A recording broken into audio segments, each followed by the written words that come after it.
우리가 새해가 되면 이 교회마다 청지기 임명을 합니다.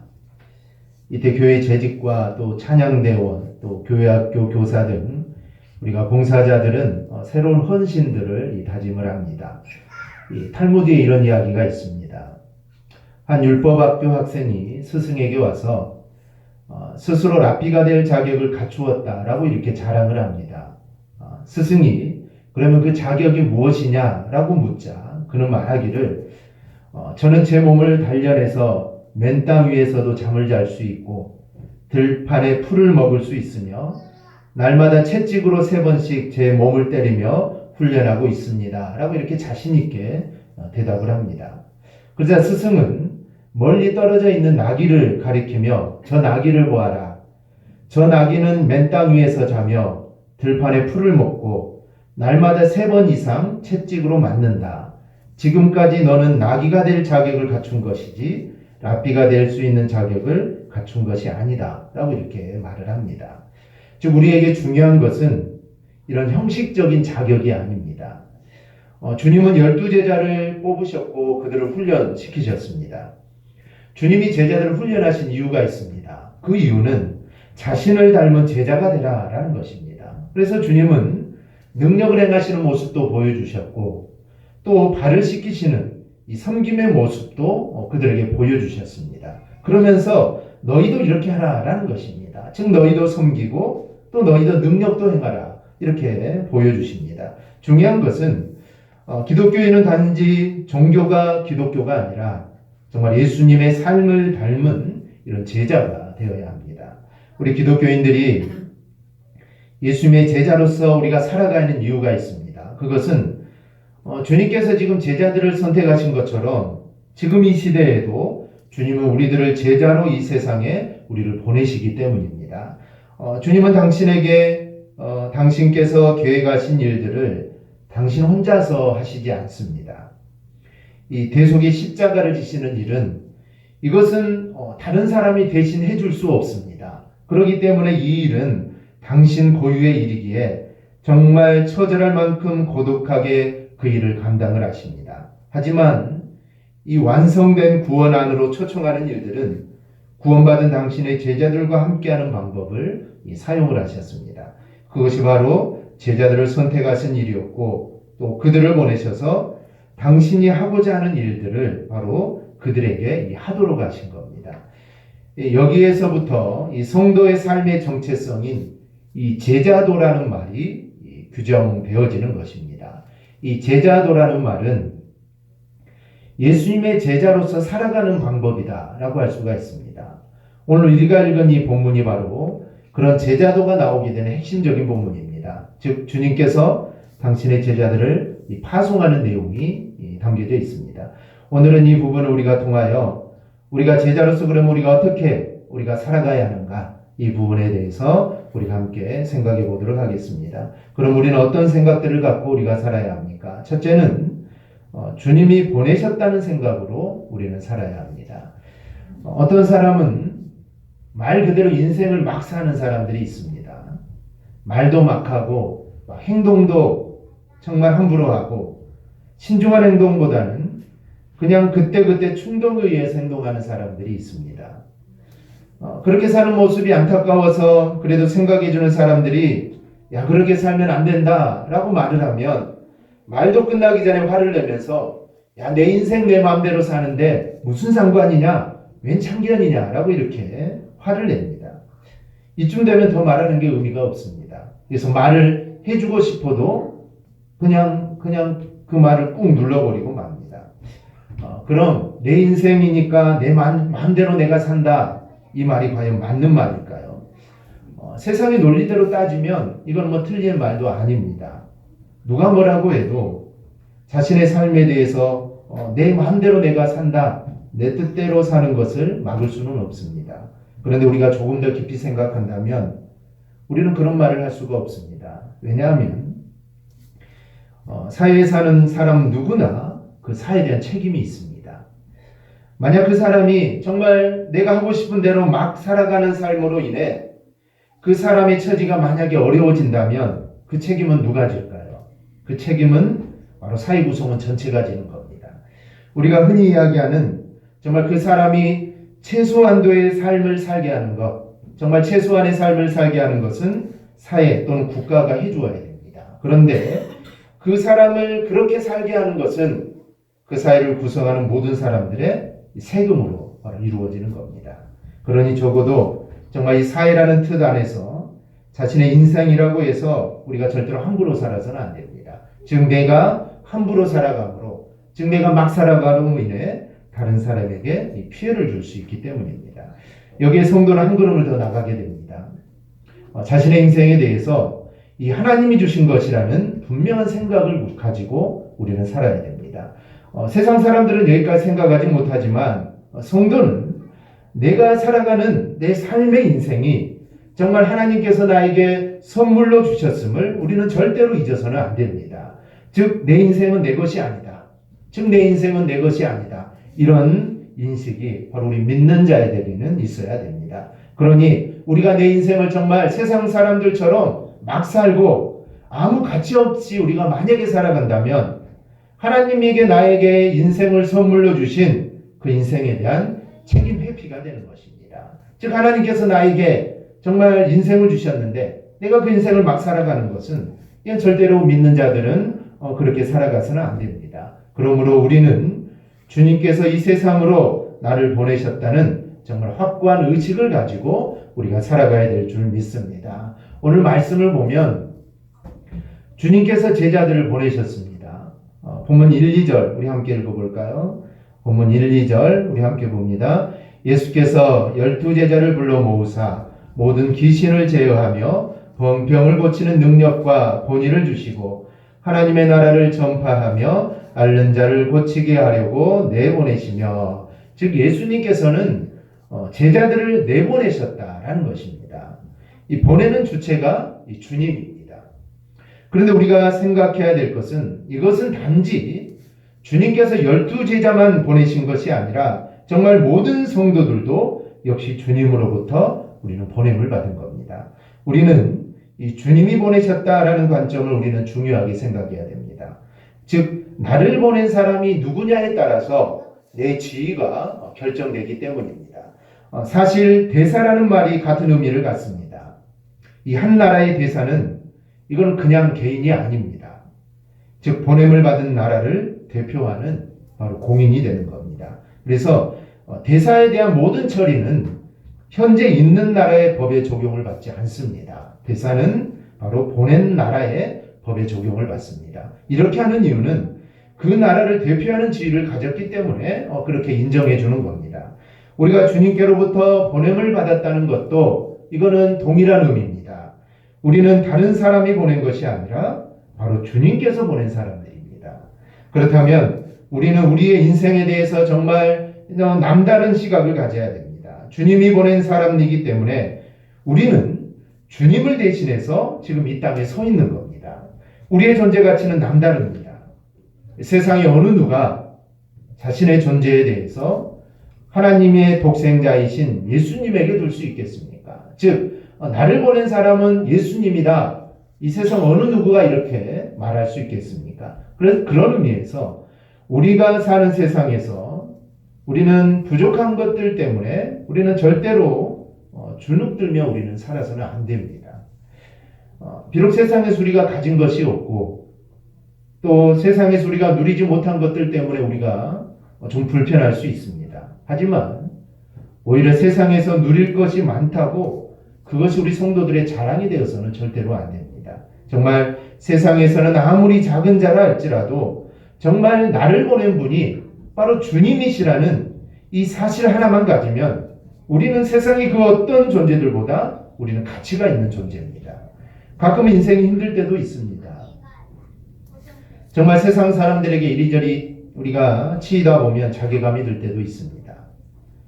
세상 사람들 모두가 쓰는 불법이나 편법을 사용하지 못해서 내가 손해를 봐야 될 때가 있다면 한 번쯤 내가 그냥 눈 감은 건 어떨까? 한번 눈 감고 하면 어떨까? 이런 생각들을 하게 됩니다. 그런데 내가 누군지를 우리가 생각하면은 이런 나약한 생각들이 전부 다 사라집니다.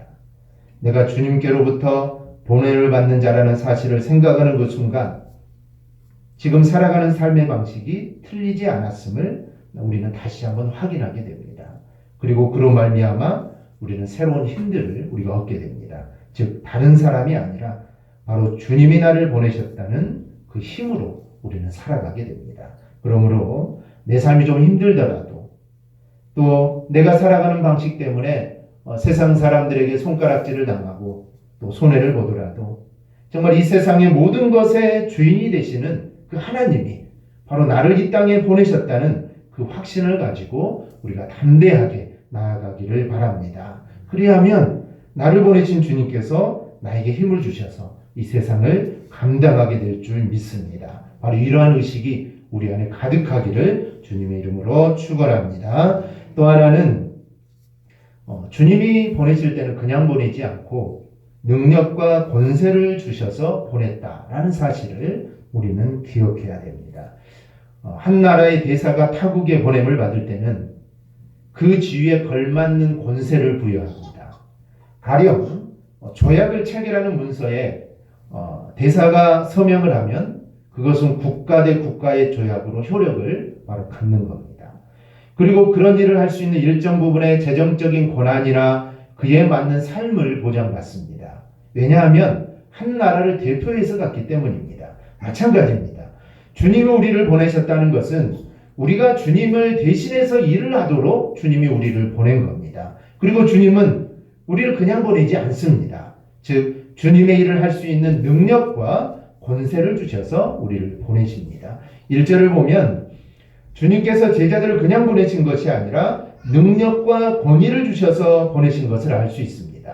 구체적으로 그 능력과 권위는 귀신을 제어하고 병을 고치는 것에 관련되어 있습니다. 만약 주님께서 제자들을 보내시기만 하고 능력과 권세를 부여하지 않았다면 어떻게 됐을까요? 제자들이 나가서 주님을 대신하여 일을 할 수 있었을까요? 아닙니다. 만약에 주님이 권세를 부여하지 않았다면 그들은 일을 전혀 할 수 없었을 겁니다. 그러면 주님이 제자들을 보낸 의미가 없어지는 겁니다. 하지만 주님은 제자를 보낼 때에도 귀신을 제어하고 병을 고치는 능력을 그들에게 주셔서 이 세상에 보내셨습니다. 그래서 제자들은 나가서 병을 고쳤고 또 나가서 귀신을 쫓아냈던 것입니다. 우리나라에는 민간 자격증이 많습니다. 민간 자격증이 많은데요. 사람들은 자격증이라고 말하면 그 자격증이 명시하고 있는 일을 유능하게 잘할 거라고 이렇게 생각을 합니다. 그런데 민간 자격증 중에는 그냥 일정 기간 교육만 받으면 이 사람이 그런 능력을 갖추고 있느냐 없느냐는 별로 따지지 않고 그냥 이렇게 주는 자격증들이 종종 있습니다. 이런 경우 자격증만 믿고 그 일을 맡기면 이거는 낭패를 보게 됩니다. 그 일을 이룰 수 있는 능력을 갖추고 있지 않기 때문입니다. 사실 이런 자격증은 자격증을 갖지 않는 것과 똑같습니다. 자격증은 없지만 실제로 더 능력이 많은 사람들이 더 많기 때문입니다. 주님은 우리를 그냥 보내신 것이 아니라 당신이 맡기신 그 일들을 감당할 수 있는 능력과 권세도 함께 주셨다는 것을 우리가 믿으시기를 바랍니다. 오늘날 많은 사람들이 자신이 받은 능력을 제대로 모르고 나약하게 사는 경우들이 많습니다. 주님은 당신의 대사로서 자격과 능력과 권세를 모두 우리에게 다 부여해 주셨습니다. 그런데 우리는 그것이 아직 나에게 없다. 나는 하나님의 능력을 할 만한, 하나님의 일을 할 만한 능력이 나에게는 없다라고 생각하고 나약한 모습으로 주저앉는 경우들이 참 많습니다. 가장 안타까운 모습이 바로 이렇게 주신 것도 제대로 알지 못하고 누리지 못하는 겁니다. 그렇기 때문에 오늘 주님이 주신 능력에 대한 현대적인 해석을 할 필요가 있습니다. 즉 주님은 제자들에게 귀신을 제어하고 병 고치는 능력을 주셨다라고 했는데 우리가 이 말씀을 그대로 받으면 나는 병 고치는 능력도 없고 나는 귀신을 내쫓는 능력도 없는데 내가 어떻게 하나님의 일을 할까라고 생각할 수 있습니다. 그런데 이것을 이제 현대적인 의미로 우리가 해석을 하면 이렇습니다. 우리는 이것을 단지 병 고치는 것과 귀신을 내쫓는 것에 국한하여 생각해서는 안 됩니다. 주님이 오셔서 이런 일을 하신 이유가 있습니다. 주님이 왜 이 땅에 오셔서 귀신을 내어 쫓고 병든 자를 고쳐주셨을까요? 주님이 이런 일을 하신 이유는 그것은 하나님의 나라를 전파하기 위함입니다. 즉 귀신을 쫓아내고 병든 자를 고치는 것 그 자체가 중요한 것이 아니라 이 일을 통해 하나님의 나라를 전파하는 겁니다. 이게 병 고치는 것이 목적이 아닙니다. 그 당시에 이 하나님의 나라가 이루어지는 가장 대표적인 현상이 뭐냐면 바로 병 고침과 귀신을 내쫓는 겁니다. 이런 일이 일어나면 사람들은 야, 하나님의 나라가 우리 안에 이제 이루어지는구나. 사람들이 이것을 보면서 그런 생각을 합니다. 그래서 주님이 그런 일을 행한 겁니다. 그래서 2절을 보면 이렇게 표현합니다. 하나님 나라를 전파하며 앓는 자를 고치게 하려고. 즉 전체를 아우르는 표현은 하나님의 나라를 전파하는 겁니다. 이를 달리 표현하면 예수님의 십자가에 대해서로 말미암아 하나님의 자녀가 되는 겁니다. 그리고 하나님의 자녀가 된 자들이 하나님의 나라를 이루는 겁니다. 주님은 우리로 하여금 이 일을 하게 하시려고 우리에게 권세와 능력을 우리에게 주신 겁니다. 우리가 생각해야 할 것은 이 능력과 권세를 지금도 우리에게 주신다는 것입니다. 그러므로 지금도 성도들은 하나님의 나라를 전파하는 일을 해야 합니다. 그리고 그 일을 위하여 필요한 것이 있다면 하나님께서 이미 나에게 주셨다라는 것을 우리는 알아야 됩니다. 그래서 이제 남은 것은 하나입니다. 그 능력과 권세를 믿고 나가서 하나님의 나라를 전파하는 겁니다. 그러면 다른 복음서에서 나타났듯이 마귀가 지옥으로 떨어지는 것을 우리도 해낼 수 있습니다.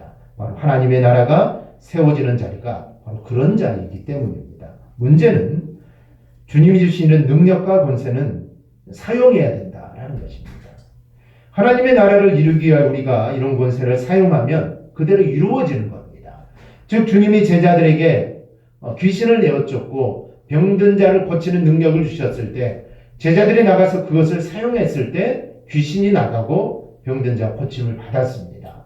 즉 사용할 때 능력이 나타난 겁니다. 즉 하나님이 저와 여러분에게 이런 권세를 주셨습니다. 즉 하나님의 나라를 전파할 수 있는 권세를 주셨다면 우리가 나가서 이것을 사용하면 그대로 하나님의 나라는 전파되고 하나님의 나라는 확장되는 것입니다. 그런데 사용하지 않으면 이런 일은 일어나지 않고 또 나에게 있는 것조차 우리는 깨닫지 못합니다. 그러니 주님이 우리를 보내셨다는 것을 우리가 생각하는 자라면 또 주님의 권세와 능력도 함께 주셨음을 우리는 믿어야 합니다. 그리고 그 능력과 권세를 사용하여 하나님의 나라를 이루어가는 자들이 꼭 되시기를 바랍니다. 셋째로 주님의 보냄을 받는 자는 청빈해야 합니다. 우리가 보냄받은 자로서 이 세상에서 사는 일은 겸손한 삶입니다. 자칫 주님이 나를 보냈다. 주님이 나를 보냈다는 일에 감동한 나머지 이 오버하는 경우들이 종종 있습니다. 나는 주님의 권세를 받은 자다 라고 하면서 다른 사람을 향하여 죄인 다루듯이 하는 사람들이 있습니다. 또 주님의 능력을 오해해서 그 능력을 보이는 데만 관심을 갖는 건 역시 이건 같은 종류의 일입니다. 이런 것들은 결국 자신을 높이는 일이 되지 주님을 높이거나 하나님의 나라를 확장하는 데는 전혀 도움이 되지 않습니다. 오히려 이거는 방해가 됩니다. 따라서 우리는 보냄받는 자라면 겸손해져야 함도 우리가 늘 잊지 말아야 합니다. 주님은 이 청빈한 삶을 살도록 우리에게 당부하십니다. 3절을 보면 전도여행을 다니면서 보내주면서 주님은 제자들에게 너희는 아무것도 가지지 말라 라고 이렇게 말씀을 합니다. 당시 사람들이 여행을 한다고 하면 첫째는 이 지팡이를 챙겼습니다. 그리고 양식을 담은 배낭을 챙깁니다. 그리고 여행을 하다 보면 옷을 갈아입어야죠. 그래서 최소한 옷 2벌은 챙겨야 됩니다. 그리고 신발이나 돈도 마찬가지입니다. 이런 것이 좀 두둑하면 두둑할수록 더 좋습니다. 그래서 혹 어려움을 당하더라도 우리가 대처할 수 있는 겁니다. 그런데 주님은 이 모든 것들을 너희는 챙기지 말라. 즉 말 그대로 너희는 빈몸으로 떠나라라는 것입니다. 그래서 4절을 보면 이렇게 여행을 하다가 어느 누군가의 집에 들어가게 되면 거기서 머물다가 또 떠나라고 합니다. 그 집이 부자든 가난하든 가리지 말라고 합니다. 그 동네에서 사역을 하는 동안에는 그 집에서 주는 것을 너희가 먹으면서 하라라는 말입니다. 인간적으로 조금 더 넓은 집에 살면 좋습니다. 조금 더 대접을 잘해주는 집으로 가면 피로도 좀 빨리 풀려서 그 다음날 또 복음 전파도 더 잘할 수 있습니다. 그러나 그런 인간적인 생각들을 너희들은 다 내려놓으라는 겁니다. 5절을 보면 그러다가 어느 동네에서는 너희가 전혀 대접을 받지 못할 수도 있다. 그러면 성을 떠날 때 발에서 먼지를 털어버리라 라고 말씀을 합니다. 결국 제자들이 나가는 길은 무엇을 갖춰서 나가거나 대단한 것이 주어지는 것이 아닙니다. 즉 그저 주님이 공급해 주시는 것을 받으며 나가면 됩니다. 즉 주님이 주시면 받는 것이고 주님이 주시지 않으면 또 주시지 않는 것으로 또 나가는 겁니다. 이것은 성도가 이 세상에서 제자로 살아갈 때 우리가 청빈한 모습을 우리가 가져야 함을 보여줍니다. 그래야 우리가 교만하지 않고 겸손하게 주님의 일을 우리가 감당할 수 있게 됩니다. 성도가 사는 삶에서는 이런 모습이 정말 충분하게 나타나야 됩니다. 성도의 삶은 결코 사치하거나 또 럭셔리해서는 안 됩니다. 그러다 보면 그것이 주는 맛에 빠지게 됩니다. 그러면 하나님이 주시는 평화에 대해서는 점점 멀어지게 됩니다. 즉 하나님 복을 주셔서 부자가 되는 것은 그럼 어떻게 하냐? 나는 부자가 되지 않으려고 했는데 하나님 복을 주셔서 부자가 됐는데 그러면 어떻게 하느냐? 하나님 우리에게 물질의 복도 주십니다. 그런 복을 받아서 부자가 되는 것도 마찬가지입니다. 하나님이 그것을 나에게 주신 것은 너 혼자 잘 먹고 잘 살아라, 너 혼자 누리고 살아라 라고 주신 것은 절대로 아닙니다. 하나님이 나에게 그저 맡아 관리하는 청지기로서 그 재물을 주신 겁니다. 그렇기 때문에 가장 기초적인 먹고 마시고 입고 자는 것 외에는 다른 곳으로 흘러가도록 해야 됩니다. 하나님이 내게 주신 것이니까 내가 혼자 다 먹고 내가 마시겠다는 것은 이건 잘못된 생각이고 이것은 죄악입니다. 또한 제자는 삶에서도 청빈해야 합니다. 이 세상을 다 누릴 것처럼 우리는 절대로 살아서는 안 됩니다. 그래야 제자가 전파하는 하나님의 나라가 참된 가치를 갖게 되고 더욱더 세상 사람들에게 널리 전파되는 것입니다. 주님이 이 땅에 오셔서 복음을 전했습니다. 만약에 주님이 왕으로 이 땅에 오셔서 주님이 복음을 전했다면 사람들이 그 복음을 어떻게 받았을까요? 가난한 자를 말을 하고 고난받는 자, 너희들은 낮은 자가 돼야 된다, 겸손한 자가 돼야 된다 라고 만약에 주님이 왕으로 오셔서 말을 했다면 사람들은 야, 예수 너는 그런 곳에 처해보지도 않고 어떻게 그런 말을 할 수 있느냐 라고 사람들이 생각했을 겁니다. 하지만 주님은 정말 낮고 낮은 정말 최고로 낮은 자리로 오셨습니다. 그래서 주님이 그들에게 가난을 말하고 그들에게 겸손을 말하고 그들에게 낮아짐을 말할 때 사람들은 그 말에 감동을 받고 그 말을 받을 수 있었던 것입니다. 우리의 삶도 마찬가지입니다.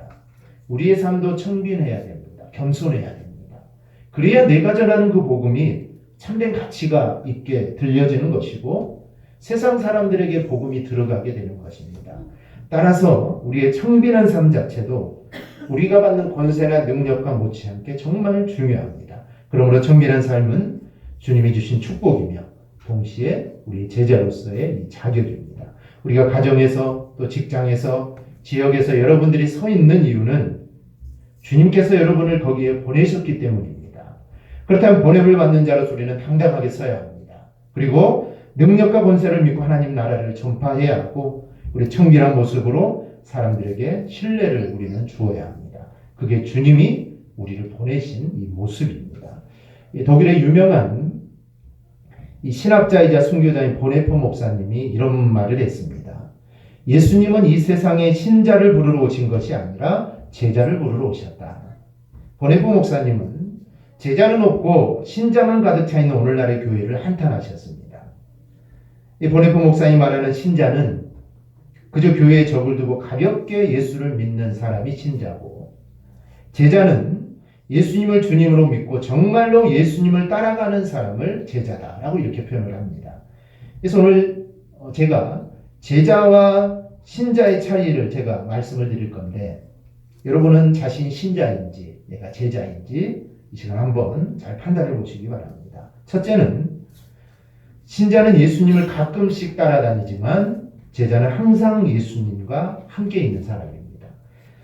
옛날에 예수님이 세상에 계실 때 예수님을 따라다녔던 사람들 정말 많았습니다. 정말 무리를 지어서 예수님을 따라다녔습니다. 그런데 이 사람들은 밤이 되면 다 자기 집으로 돌아갑니다. 또 일생 동안 한두 시간 아니면 하루 이틀 정도만 예수님을 따랐지 나중에는 다 사라져 버렸습니다. 그러나 계속 예수님과 함께 있었던 사람들이 누굽니까? 바로 그들은 예수님의 제자들입니다. 예수님의 12제자들만 밤에도 낮에도 예수님과 함께 있었고 예수님이 세상을 떠나시기까지 언제나 예수님을 따랐던 사람입니다. 신자는 예수님과 가끔씩 함께 지내는 사람입니다. 주일날 교회에 나와서 예배를 드리고 성경을 공부하는 시간은 예수님과 함께 있는 시간입니다. 그런데 신자는 교회를 떠나 집으로 돌아가면 이제 그거로 끝입니다. 가정에 있든지 직장에 있든지 그때부터는 계속 예수님을 믿고 살아갑니다. 그래서 주일날 와서 또 예수님을 기억하는 이게 이제 신자. 그러나 제자는 예수님과 항상 같이 있는 사람입니다. 가정에서 살림살이를 할 때, 또 직장에서 맡은 일을 할 때 항상 예수님 앞에서 일을 하고 예수님의 뜻을 따라 일을 합니다. 즉 예수님은 가정과 직장과 학교에서도 바로 그의 주님입니다. 둘째로 신자는 고백은 있으나 순종은 없습니다. 고백은 입으로 하는 것이고 순종은 몸으로 하는 겁니다. 예수님을 향하여 당신은 나의 주님입니다 라고 하는 것은 고백이고 주님이신 예수님의 말씀을 따르는 것은 이거는 순종입니다. 순종은 결국 이 사람의 말이 사실인지 아닌지를 증명하는 것이 바로 이 순종입니다. 순종이 없는 고백은 이건 거짓말에 불과합니다. 그래서 예수님을 주님으로 부르는 모든 사람들에게 주님이 절대적으로 요구하는 것은 바로 이 순종입니다. 주인에게 불순종하는 종이나 하인은 이거는 필요가 없습니다. 이 생각할 수도 없습니다. 보네포 목사님은 오늘날 교회의 많은 신자들이 싸구려 은혜를 받은 사람들이다 라고 이렇게 말을 합니다. 보네포 목사님이 말하는 싸구려 은혜라는 말은 구원의 은혜를 바로 깨닫지 못하고 그 은혜를 아주 하찮은 것으로 생각하는 사람들을 이 생각하는 은혜다라는 겁니다. 이 사람들은 스스로 구원을 받았다라고 말을 하면서도 우리를 구원하여 피 흘리신 하나님의 예수 그리스도의 하나님의 아들 예수 그리스도의 피가 정말 얼마나 고귀한 피인지 그들은 절대로 모릅니다. 그렇기 때문에 싸구려 은혜를 받은 사람들은 주님께 순종하는 일을 그냥 대수롭지 않게 생각을 합니다. 순종해도 되고 순종 안 해도 어떠냐 이렇게 생각한다라는 겁니다. 셋째, 신자는 구함은 있으나 헌신은 없습니다. 신자도 하나님께 기도하여 구하지만 자신의 것을 하나님께 드리지는 못합니다. 즉 그들에게는 헌신이 없습니다. 하나님께 구하기는 하지만 하나님께 아무것도 드리지 않습니다. 하나님께 자기 것을 드리는 것이 너무 아깝고 마음이 내키지 않습니다. 그래서 겨우 드린다고 해도 그것은 언제나 최소한입니다. 그러나 제자는 그렇지 않습니다. 이미 하나님께 너무 많은 것을 받았기 때문에 하나님께 드리는 것이 조금도 아깝지 않고 더 드리지 못하는 것이 항상 아쉽고 죄송스럽습니다. 성경을 보면 예수님께 향유를 통째로 부은 마리아의 마음을 여러분들은 이해할 수 있겠습니까? 또 자기에게 있는 전 재산을 하나님께 바쳤던 가난한 가부의 마음을 여러분들은 이해할 수 있겠습니까? 만약에 이게 이해가 된다면 여러분들은 제자고 이해가 되지 않는다면 어떻게 전 재산을 드리냐? 향유를 어떻게 통째로 붓냐? 그냥 한 바가지만 부으면 되지. 이해가 되지 않는다면 가지고 우리는 신자입니다. 이게 이해가 된다면 이게 마음으로 이해가 되고 하루야 이렇게 한번 했으면 어떨까? 이렇게 된다면 제자입니다. 즉 제자의 마음은 바로 그렇다는 겁니다. 즉 주님께 물질을 드리고 시간을 드리고 마음을 드리고 몸을 드려도 정말 다 드려도 늘 아쉽습니다. 그래서 뭔가 내가 더 드릴 것이 없는가 이렇게 찾게 됩니다. 그럼 여러분들은 신자입니까? 제자입니까?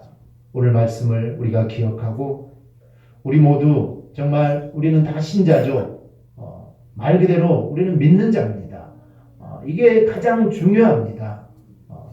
믿는 것 정말 중요합니다. 하지만 우리는 신자로서의 삶에 머물러 있어서는 안 됩니다. 이제 이 신자의 삶을 넘어서 정말 오늘 본문에서 주님이 찾으시는 이 제자의 삶을 우리는 하나님께 살아드려야 됩니다. 즉 이제 신자가 아니라 하나님, 저는 이제 제자로서의 제가 삶을 살겠습니다. 즉 이런 삶을 우리 하나님께 살아드리는 우리 성도님들이 다 되시기를 주님의 이름으로 축원합니다. 아멘. 기도하겠습니다.